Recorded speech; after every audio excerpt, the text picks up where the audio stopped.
চোখ বন্ধ করলে এখনও সেদিনের সেই ভালো লাগার মুহূর্তটা যেন অনুভব করতে পারে দীপা। আশেপাশে কেউ নেই দেখে সিঁড়ির নিচে তাকে নিবিড় আলিঙ্গনে আবদ্ধ করে গভীর আবেগে তার অধরে নিজের অধিকার স্থাপন করেছে রেহান। জীবনের প্রথম ভালোবাসার প্রথম চুম্বন।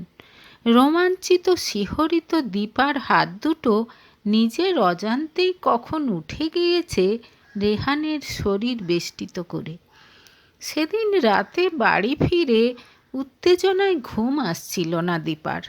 রেহানকে নিয়ে কত সুখের ছবি আঁকছিল সে মনে মনে, কিন্তু আজ যেন সেই রেহানকে বড্ড অচেনা লাগছে দীপার।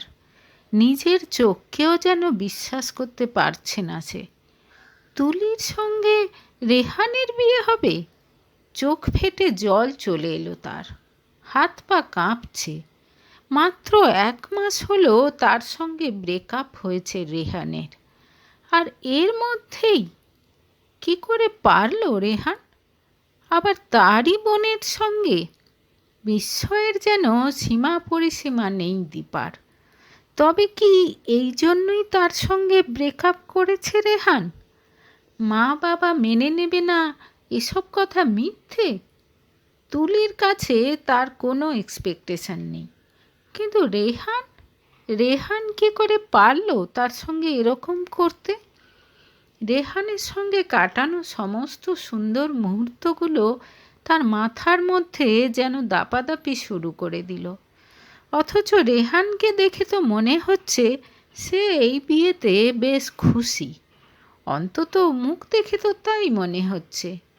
কেমন নির্লজ্জের মতো সবার সামনে তুলিকে জড়িয়ে ধরল। 2 দিন আগে যখন দীপা তুলির এনগেজমেন্টের ব্যাপারটা জানতে পারে, তখনই ঠিক করে নিয়েছিল সে এই পার্টিতে থাকবে না। সকাল থেকে কোনো বন্ধুর বাড়িতে চলে যাবে। তার থাকা না থাকায় তো কারো কিছু এসে যাবে না। তখনও সে জানতো না যে এনগেজমেন্টটা রেহানের সঙ্গে হচ্ছে। কিন্তু হঠাৎ করে মা বাবা দুজনই তাকে ডেকে কিছু কাজের দায়িত্ব দিয়ে দিল। বাবার সামনে কোনো প্রতিবাদ করতে পারল না সে।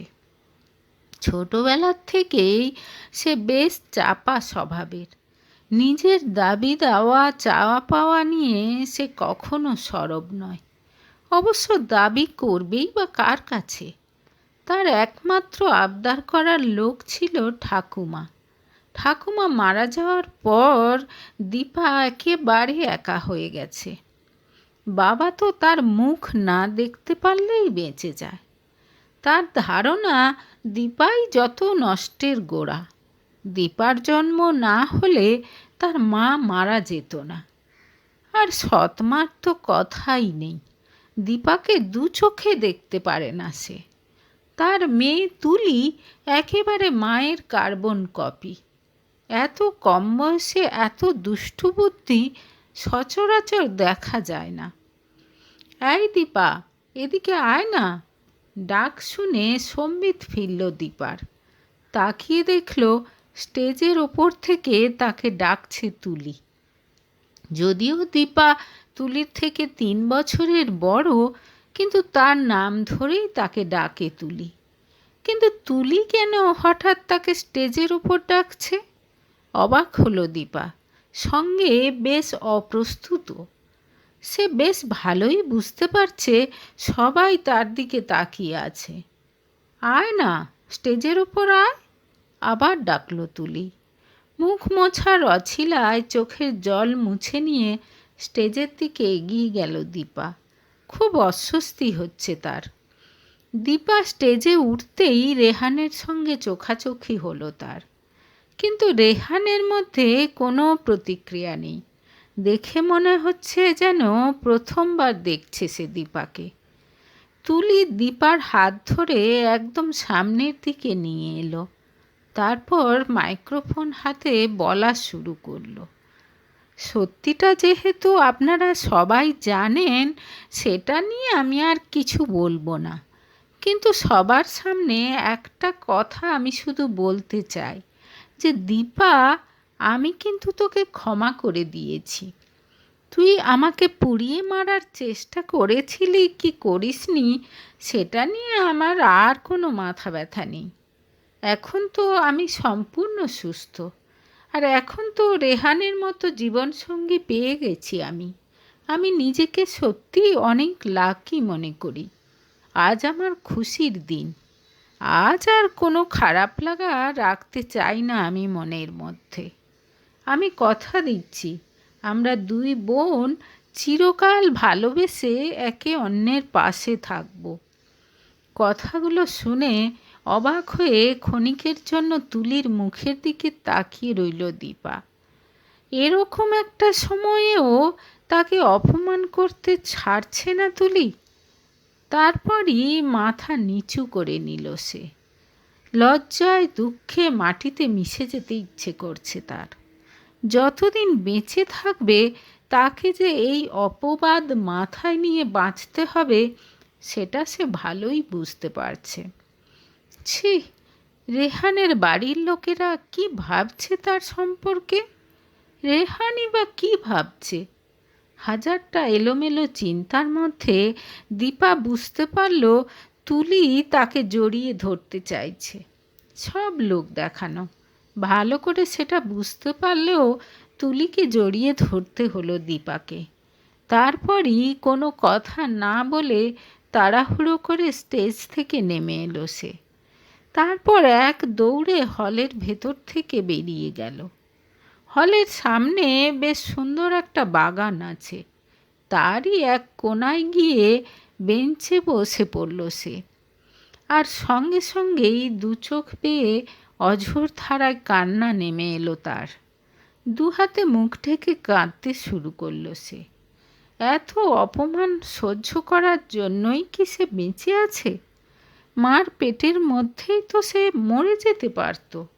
সারা জীবন এত বড় অপবাদ নিয়ে তো বাঁচতে হতো না তাহলে। কতক্ষণ একা একা কেঁদেছে খেয়াল নেই দীপার। হঠাৎ পিঠের ওপর কারো হাতের স্পর্শ টের পেল সে। মুখ তুলে দেখল পাশে রাজীব দাঁড়িয়ে। রাজীব তাদের পাশের বাড়িতে থাকে। ছোটবেলা একসঙ্গে খেলতো তারা। তুই এখানে? বেশ অবাক হয়ে জিজ্ঞেস করলো দীপা। কাঁদিস না, আমি জানি তুই কিছু করিসনি। তুলি মিথ্যে বলে যে তুই নাকি ওকে পুড়িয়ে মারার চেষ্টা করেছিলি। তুই কি করে জানলি? তোর চোখ দেখলেই বোঝা যায় দীপা, তুই এরকম কাজ করতেই পারিস না।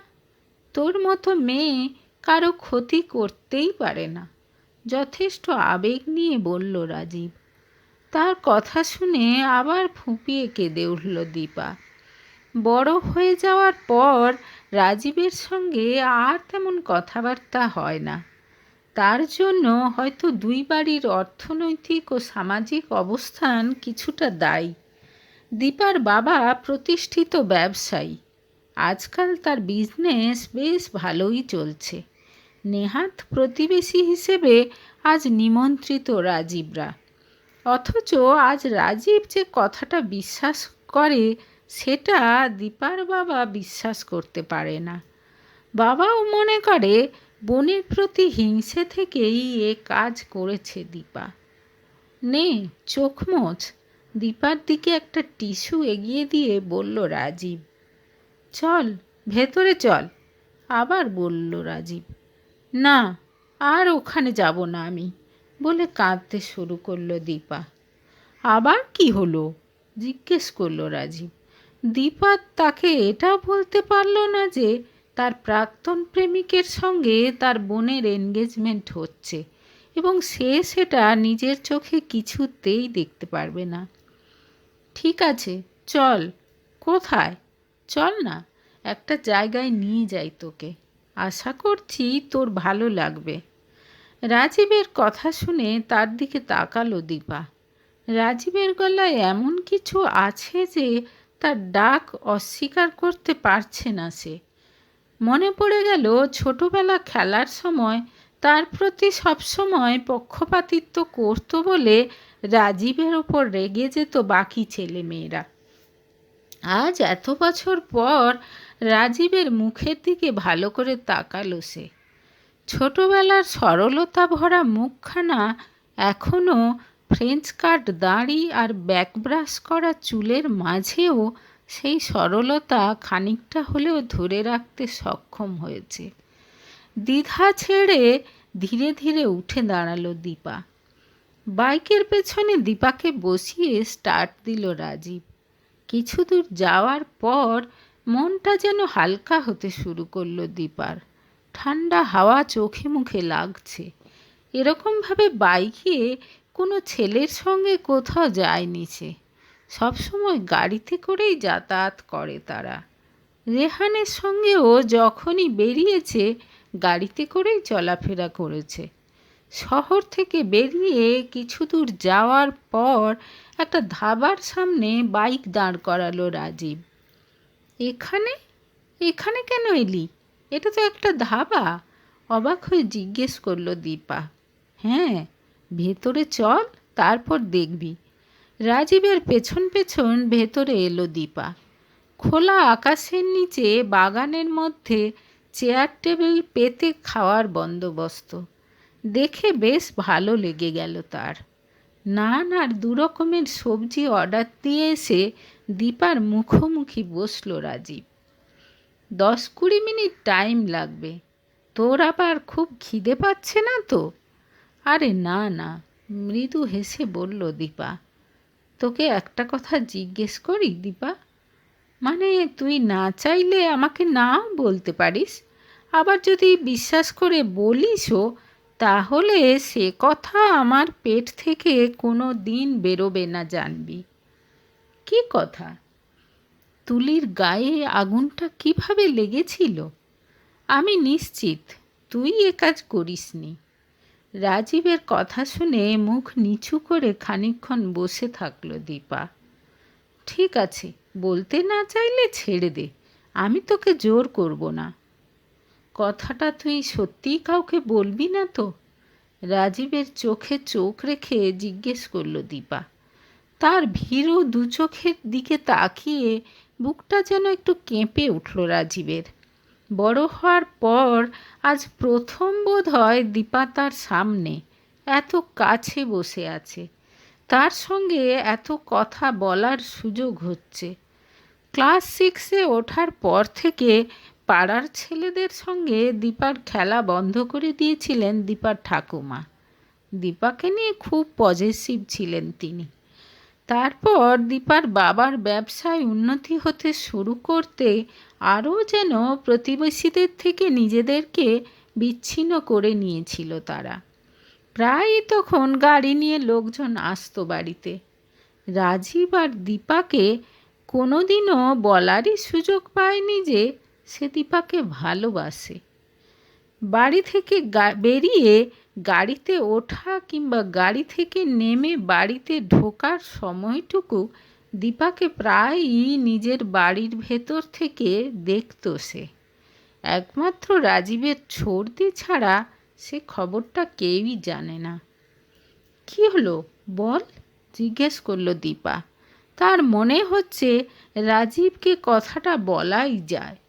যে সত্যিটা সে একা আজ কয়েক বছর বুকে চেপে ঘুরে বেড়াচ্ছে, সেটা রাজীবের সঙ্গে শেয়ার করলে বোধহয় তার বুকের বোঝাটা খানিকটা হলেও কমবে।